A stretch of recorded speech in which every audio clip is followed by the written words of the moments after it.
Thank you very much, and thank you for this hearing. I'm saddened that we are here yet again to discuss this crisis that continues to sweep our nation, affecting each and every one of our communities. As a physician, I treated far too many patients with substance use disorder in the emergency department, many fighting for their lives. Just this week, I heard from one of my constituents, Jennifer Bermuda, from Bermuda Dunes, in my district, California, who tragically lost her son last year. Stephen Loza was just 18 years old and had recently graduated from high school when he died of fentanyl poisoning. He should have had his whole life ahead of him. Unfortunately, this case is not unique. These tragedies cannot continue. We must continue fighting for Jennifer, Stephen, and families across the country who have been afflicted by this crisis and enact policies that help prevent more suffering and unnecessary loss of life.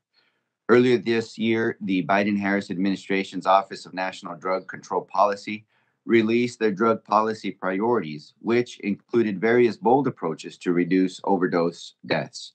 I applaud this proactive approach. This overdose epidemic is one of the most important public health issues of our time and requires urgency.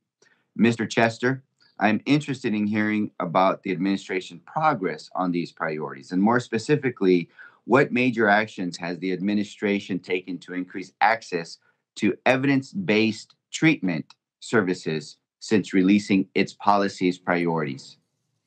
Thank you, Congressman. I'd like to bring you up to date on a few things. So at the administration level, the American Rescue Plan invested nearly $4 billion. And that was to allow HHS and SAMHSA resources to expand vital mental health and substance use disorder services. The funding also included $30 million specifically for harm reduction. And we know how important that is in saving lives and preventing overdoses. The President's FY22 budget, $41 billion across the National Drug Control Program, but that's both demand reduction and supply reduction as well, and that's about $670 million above the FY22 enacted. We've also designated 6 new counties as part of the HIDA program, the highly successful HIDA program. We've also funded the nationwide expansion of the overdose response strategy for the HIDA, which is not only law enforcement, but also brings together critical public health interventions in our communities as well.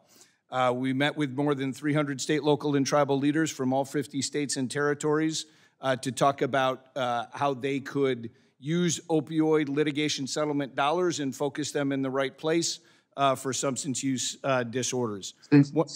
Go ahead, Mr. Chester, since you mentioned tribe, we know that like in many other areas of healthcare, there's marked disparities in access to substance abuse treatment for underserved communities of color, rural communities, and tribes. So what steps has the Biden-Harris administration has taken or is planning to take to close these disparities to access to treatment?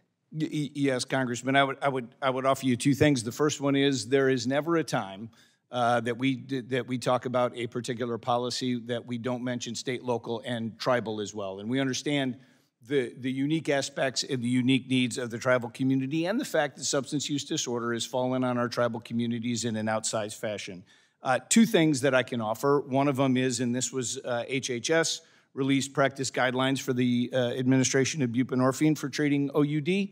We know that there's been an expansion in the provision of buprenorphine over the COVID pandemic, and that's been incredibly useful in getting more people into treatment. And the other thing, we're very proud of the fact that the DEA, in working with ONDCP, lifted a decade-long moratorium on opioid treatment programs that have a mobile component.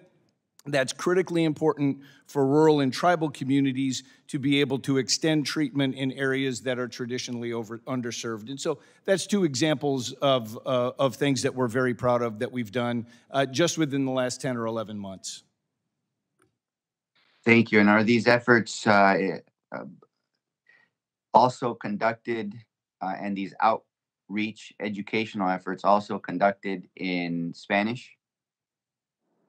I can get you the absolute answer on that. But what I can tell you is let me just talk about the Drug-Free Communities program for a second, because the Drug-Free Communities program is entirely local. Their motto, and they are managed through the Office of National Drug Control Policy. Their motto is "Local problems require local solutions," and that is one that I'd be glad to provide you some more information on that, and it being culturally and linguistically focused. Because we're very proud of that program and announced $13.2 million in funds just over this past year. Thank you.